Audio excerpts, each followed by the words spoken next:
Félix, si tu veux me succéder en tant que président de la République, tu dois signer cet accord avec moi. L'accord dit que tu seras président pendant 5 ans.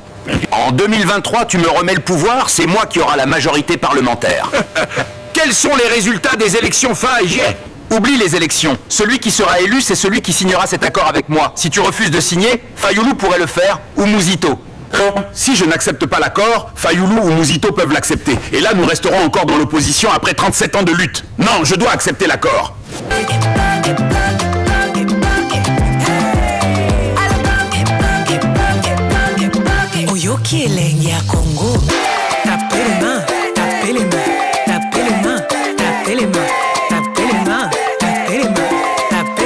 Félix, si tu veux me succéder en tant que président de la République, tu dois signer cet accord avec moi. L'accord dit que tu seras président pendant 5 ans. En 2023, tu me remets le pouvoir, c'est moi qui aura la majorité parlementaire. Quels sont les résultats des élections fin juillet? Oublie les élections. Celui qui sera élu, c'est celui qui signera cet accord avec moi. Si tu refuses de signer, Fayoulou pourrait le faire, ou Mouzito. Si je n'accepte pas l'accord, Fayoulou ou Mouzito peuvent l'accepter. Et là, nous resterons encore dans l'opposition après 37 ans de lutte. Non, je dois accepter l'accord. J'accepte l'accord. Prends le papier pour la signature de l'accord. Ces gens autour de nous sont nos témoins. Est proclamé président de la République, Monsieur Félix, il est le vainqueur des élections de décembre 2018. Félicitations mon cher, excellent travail. Je te donne la mine comme cadeau. Voici les papiers, tu peux commencer l'extraction des minerais dès maintenant. Mais il ne faut pas exécuter les ordres de Félix sans m'en parler d'avance. Il n'est pas le véritable président, c'est moi qui continue à diriger. Félix a dit qu'il veut dissoudre le Parlement parce qu'on n'obéit pas à ses ordres et qu'on ne le respecte pas comme président, que j'ai dit aux gens que ce n'est pas à lui de décider. On ne le respecte même pas, président. Chaque jour, on le rappelle qu'il est une étiquette. On voulait même convoquer le Congrès pour le destituer, il s'est fâché. Ces gens ne me respectent pas. Ils mettent en cause mon autorité. Dans ce pays, c'est moi le président. Je dois rompre la coalition FCC Cash pour prendre les choses en main. Je rends la coalition FCC Cash. Cette coalition n'a pas marché. Il y a eu beaucoup de blocages dans le projet de développement du pays. Que Dieu bénisse son peuple. Félix, ma mine est fermée. Ils disent que je n'ai plus le droit d'extraire les minerais. Fais quelque chose, s'il te plaît. Tu sais que l'Amérique m'a sanctionné à cause de toi. Donne-moi une seule raison pour laquelle je dois intervenir pour une mine que tu as acquis frauduleusement. Vous ne m'avez jamais respecté en tant que président. Je ne ferai rien pour toi. Tu peux demander ça à Kabila. Tu as été payé en tant que président de la CENI. Sur quelle base tu possèdes cette mine fait? Elle n'est plus à toi. C'est ce jour que Nanga a décidé de créer l'AFC pour s'allier à la rébellion rwandaise du M23. Il n'a pas supporté la confiscation de sa mine par le gouvernement. Je rejoins la rébellion révolutionnaire AFC M23 pour combattre la dictature de Félix et son incompétence. En plus, c'est un escroc, il a escroqué ma mine. Le M23 est une aspiration du peuple congolais. Le pays a beaucoup régressé à cause de l'incompétence des dirigeants. Je suis dans l'obligation de sauver la nation. J'ai dit au peuple que les revendications du M23 sont légitimes pour que le peuple te fasse beaucoup plus confiance. Nanga et Kabila n'ont jamais aimé le peuple. Ils ne se battent pas pour l'intérêt général, mais pour leurs intérêts privés. Nous ne sommes pas dupes. Donc si Félix n'avait pas pris sa mine, il serait toujours président élu et compétent pour Nanga. Et s'il avait respecté l'accord, il serait toujours bon pour Kabila. Et tous ceux qui sont à Goma pour soutenir la rébellion ont eu des problèmes privés avec Félix. Mais ils viennent nous mentir qu'ils se battent pour le peuple. Mensonge! Ne vous laissez pas manipuler par les politiciens. Le Congo mérite mieux. Croyez-moi, c'est tous les jours que moi, j'ai mal. Tous les jours, quand je sors, quand je tombe dans les embouteillages, quand je roule dans un trou, quand je vois des gens marcher à la fin de la journée en masse, pas parce qu'on n'a pas de transport, en rentrant chez eux, en étant même incertain sur le fait de savoir ce qu'ils vont manger et tout ça. Tout ça me fait mal. Et je dis c'est injuste, c'est pas possible. On ne peut pas vivre sur une terre aussi bénie, aussi riche que le Congo, et avoir un peuple qui souffre. C'est celui-là qui va m'interdire, moi, le garant de la nation, à ne pas faire ça.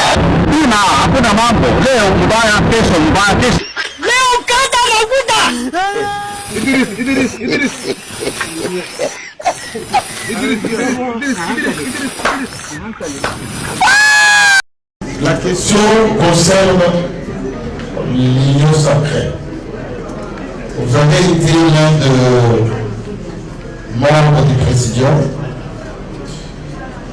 Et après, il y a eu une multiplicité, pour ne pas dire l'élargissement de ce présidium. en observant le fonctionnement de l'Union sacrée, on sent qu'il y a beaucoup de perturbations. On ne va pas dire des jalousies, des crocs en jambes. Éclairer un peu votre lanterne, où en êtes-vous exactement avec cette union sacrée? Si dialogue il y aura, comment vous allez y participer? Vous êtes un grand observateur, vous êtes un acteur majeur dans la communication. Vous n'avez qu'à faire vous-même la comparaison entre l'union sacrée à 6 et l'union sacrée à 40. Je crois que les actions de l'union sacrée à 6 étaient palpables. Et le premier résultat, c'était de faire élire le président de la République, d'apporter la majorité. Parce que c'est que les gens oublient, quand nous parlons de l'union sacrée à 6, quand vous faites la sommation des élus de ces 6-là, de ces 6 formations politiques, mais vous êtes à 83% des forces politiques de la République démocratique du Congo. Donc ce n'est pas le nombre qui doit vous effrayer, on peut être à 40, on peut être à 100, mais ce qui est important, c'est que le noyau de base, qui est constitué de 6, est toujours là. Et nous-mêmes, nous observons ce qui se passe, c'est vrai. Nous ne pouvons pas amener notre linge ici en public. Nous sommes en train de travailler pour qu'on mette de l'ordre et qu'on revienne vraiment au rythme d'antan et même mieux que le rythme d'antan. Et nous sommes en train de travailler. Alors vous demandez à cette allure comment nous pourrions participer au dialogue. Nous saurons toujours nous organiser au moment opportun, lorsque la question sera sur la table.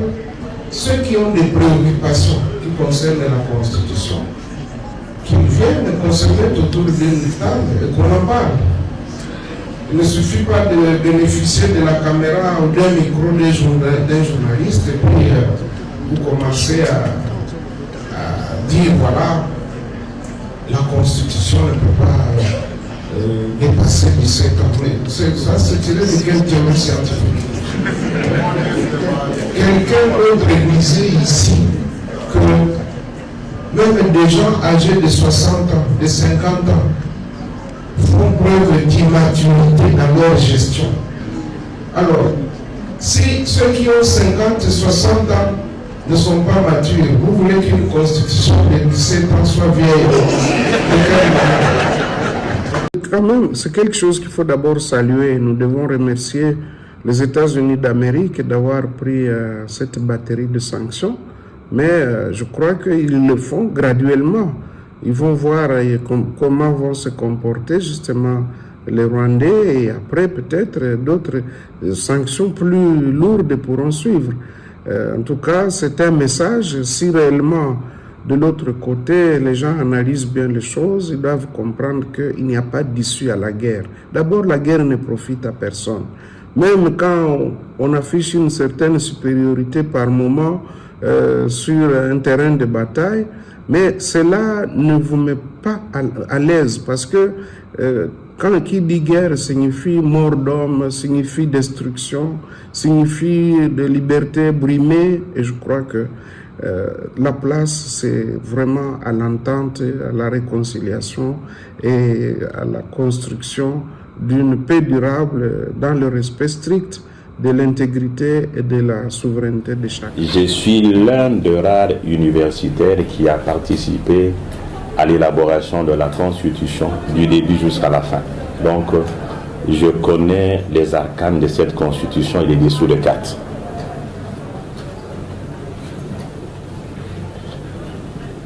Je connais également les acteurs. Ceci dit, la Constitution est solide. Si elle n'aurait pas été solide, la révision de 2011 n'aurait été que mineure. Si elle n'aurait pas été solide, on aurait changé beaucoup de choses. Rassurez-vous que les initiateurs de la révision de 2011 regrette aujourd'hui de l'avoir fait. Notamment lorsqu'on a supprimé le détour de l'élection présidentielle. La plupart d'entre eux souhaitent revenir à deux tours, alors qu'ils l'ont enlevé en 2011. Ce qui signifie que la Constitution est solide. Vous évoquez l'idée d'un ou d'une universitaire française que j'ai eu à rencontrer lors d'un colloque international au Bénin, et je lui ai dit qu'elle a menti. Elle a effectivement écrit un article là-dessus, elle a menti.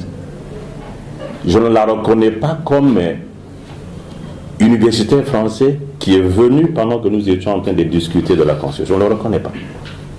Et lorsque je lui ai dit cette vérité, elle m'a dit qu'elle n'a jamais été à Kinshasa, mais qu'elle a eu des informations, et c'est comme ça qu'elle a pensé que notre Constitution ressemblait à bien des égards à celle française. Nous n'avons jamais été la petite sœur de la Constitution française. Beaucoup de choses dans notre Constitution ont été imitées par la France après. Notamment, en 2010, lorsque la France, 2010, a modifié sa Constitution, qui fait accroître beaucoup de pouvoir entre les mains du président de l'Assemblée nationale. Nous, on l'a fait en 2006. La Belgique a copié le système de la Cour constitutionnelle congolaise, parce qu'à l'époque, la Belgique n'avait que le tribunal d'arbitrage. Donc, nous ne sommes pas la petite sœur de la Constitution française. Le seul Français que je connais qui est venu pendant que les Congolais discutaient de la Constitution, c'était Pierre Mazeaud, qui à l'époque était président du Conseil constitutionnel. Dites-vous bien, il n'a jamais été constitutionnel, c'est un privatiste. Donc, s'il y a des Congolais qui estiment qu'ils ne sont pas en mesure de regarder les Français et de leur dire qu'ils ont menti, alors ça, il faut leur conseiller, leur donner la chance de pouvoir dire aux Français que cette dame-là, elle a menti. Donc, notre Constitution regorge beaucoup de choses, par rapport à la France d'ailleurs. Quand vous regardez la manière dont nous avons organisé le contrôle de constitutionnalité par voie d'exception, c'est ce que la France a appelé par après question prioritaire de constitutionnalité. Ça n'a rien de nouveau, si ce n'est qu'un mélange entre un contrôle par voie d'action et un contrôle par voie d'exception. Donc, les Congolais doivent être fiers d'eux, et c'est la raison pour laquelle nous avons voulu.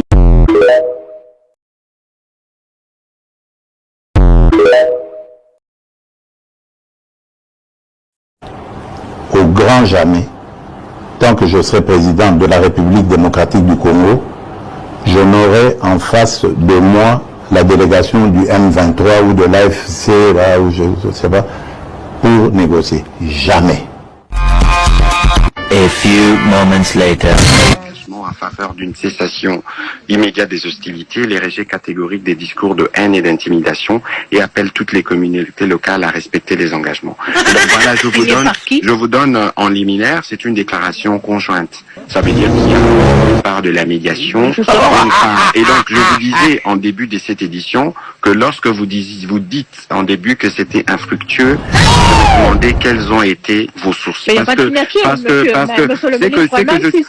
je suis en train de vous dire, vous ne pouvez pas, madame, sauf si vous voulez faire de la polémique. Il n'y a pas question de polémique. Oui, c'est sauf si vous voulez faire de la polémique. Moi, je vous informe, et dans les prochaines heures, vous aurez plus d'amples détails, et j'espère que vous aurez, j'espère que vous aurez l'amabilité. Attention, madame, s'il vous plaît.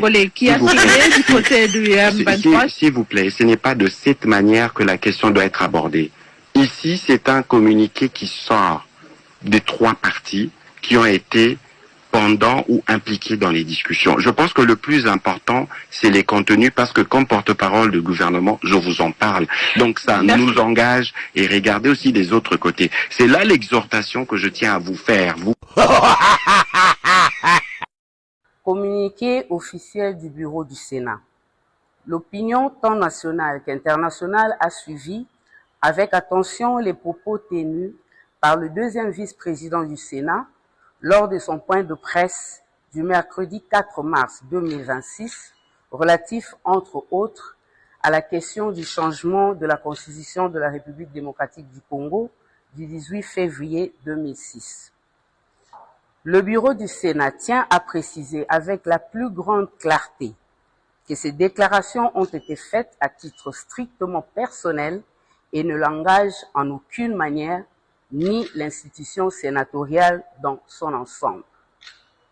Dans un contexte national marqué par l'agression dont notre pays est victime et qui exige plus que jamais responsabilité, retenue et sens élevé de l'intérêt supérieur de la nation, le bureau attire l'attention de tous les sénateurs sur toute prise de position individuelle susceptible d'entretenir la confusion au sein de l'opinion. Il rappelle que les institutions de la République doivent demeurer des espaces de cohésion, de stabilité et de responsabilité politique et non le cadre d'expressions individuelles susceptibles de fragiliser l'unité nationale. À cet égard, le bureau du Sénat réaffirme son attachement aux idéaux de paix, d'unité et de souveraineté nationale défendus par son Excellence, Monsieur le Président de la République, chef de l'État, Félix-Antoine Tshisekedi Tshilombo, et appelle l'ensemble des acteurs politiques et institutionnels à faire preuve de discipline républicaine et de solidarité nationale. Dans l'intérêt supérieur de la nation, le bureau du Sénat réitère son engagement à accompagner toutes les initiatives visant à préserver la stabilité des institutions et à renforcer la cohésion nationale en cette période cruciale de l'histoire de notre pays. Ainsi fait à Kinshasa, le 6 mars 2026, la rapporteure porte-parole du Sénat. Impôt sur les revenus locatifs. Bandeko ndenge bozali kolanda, selon ba explication ya numéro 1 à direction générale à recette à Kinshasa, yo moto futela ndako. Oh futara 300 000 francs, oh futara 100 000 francs, oh futara $100, oh futara $200 et sengeli suka sanza nyoso. Olongolaka 20%. Yo mo futeli. Olongolaka 20%. Vous avez la catégorisation mibale. Vous avez la place où il faut te foutre 17%. Ok. La place où il te foutre 22%. Tandis ceux qui se retrouvent la catégorisation, na yo wana na site na biso internet ba détails nyonso les alliés. Oyebi le pango na yo fa ezaka wapi nga na za na catégorie ya 17 ou bien ya 20%. Il y a 20%. Toute la catégorie il y a 17 au bando kolongola 17% au PSI na DGK. Donc il faut biso ba locataire. Bino ba locataire. To longola kambongo wana. Bon pesa na l'état pour ça la déclaration ceux qui aux nanu au salango nanu te boza lelo kendaka déjà na DGK approche toi de la DGK au ça la déclaration na yo libinga na zaka locataire ici ka boye na futaka autant to créer le compte fiscal un compte courant na yo oyo okobandaka à chaque fois beaucoup foot avec effet rétroactif donc ma zone sera ba prescription.